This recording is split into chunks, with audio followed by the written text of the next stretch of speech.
একদিন বিশ্বনবী বললেন, বান্দার কোনো হক আল্লাহ কোনোদিন ছেড়ে দেয় না।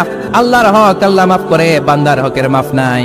যদিও আমি নবী, আমার উপর যদি কোনো হক থাকে বলো, আমি দিয়ে দেব। কোন সাহাবী দাঁড়ায় না। এক সাহাবী দাঁড়িয়ে বলল, নবী, যুদ্ধের ময়দানে চাবুক চালানোর সময়, লাঠি চালানোর সময় এক কাফেরকে মারতে যে আপনার লাঠির বাড়ি আমার পিঠের মধ্যে পড়েছে।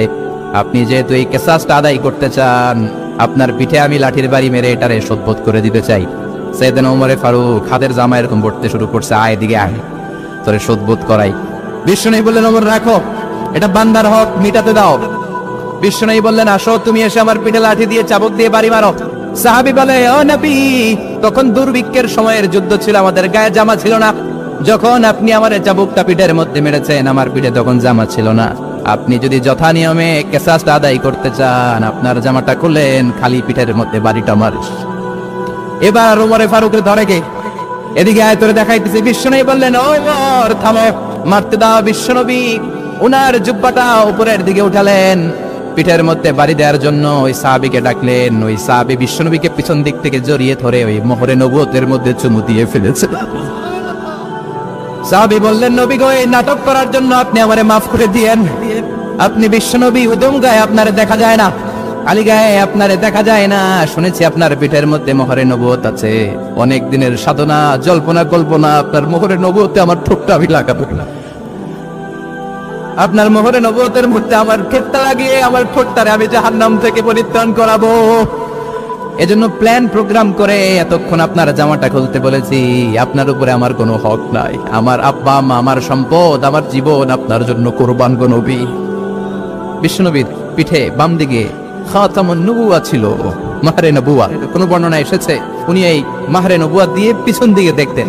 বিশ্বনবী যখন নামাজ পড়তেন উনি বলতেন, ইস্তাকিমু ওয়া'তাদিলু ইয়ারহামুকুমুল্লাহ, কাতার সোজা করো, ফাঁকা জায়গা বন্ধ করে দাও, কারণ আমি সামনে যেমনি দেখি পেছনেও তেমনি দেখি।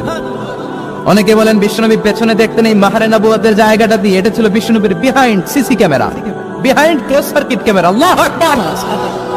বিশ্বনবী ছাড়া কোন নবীর পিঠে এরকম মাহরে নবুওয়া ছিল নাকি? কথা বলেন। এজন্য ওই নবীরে গালি দিলে সহ্য হয়? কথা বলেন, সহ্য হয়? আবিয়াদুল ইবতাইন, বগল ছিল শুভ্র সাদা। আমাদের বগল কি সাদা? দুর্গন্ধ, কুৎসিত, কালো, তাই না? বিশ্বনবীরটা কালো? কথা কোন? শুভ্র সাদা। আমরা দোয়া করি এভাবে। বিশ্বনবী মাঝে মাঝে দোয়া করতে করতে, বৃষ্টির জন্য যখন দোয়া চাইতেন, আরাফার ময়দানে যখন দোয়া চাইতেন, দোয়া করতে করতে হাতটারে উপরের দিকে করতেন। সবাই এরকম হাত তোলেন, সবাই হাত তোলেন। বিশ্বনবী মাঝে মাঝে আবেগের চোটে এইখান থেকে হাতটা এই জায়গায় নিয়ে যেতেন। সুবহানাল্লাহ। বিশ্বনবী যখন হাত আবেগের চোটে উপরের দিকে উঠাতেন, বিশ্বনবীর বগল দেখা যেত। সাহাবারা বলতেন, হাত্তা ইউরা বায়াদু ইবতাইহি, এই সুযোগে আমরা দেখতাম ওনার বগলটা ধবধবে সাদা, কোনো দাগ ছিল না। মুস্তাওয়াল জাবিন, প্রশস্ত ললাট ছিল। আসাম্মুল আন, ফাড়া নাক ছিল। বিষ্ণুবীর নাক কিন্তু বোচা ছিল না। এরকম চারটা নাকরে আপনারা কোম্পানিগঞ্জে কি বলেন? চাকমা, নাক বোচা বা বোচা।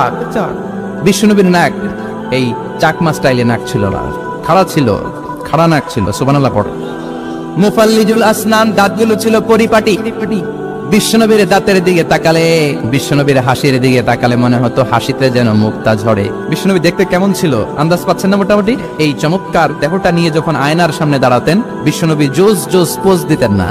এখনকার ছেলেপেলেরা বলে আয়নার সামনে দাঁড়াইয়া দেই জোস জোস পোজ, আচ্ছা না নাই? বিশ্বনবী জোস জোস পোজ দিতেন না। বিশ্বনবী আয়নার সামনে দাঁড়িয়ে বলতেন, আল্লাহুম্মা হাসানতা খালকি ফাহসিন খুলুকি।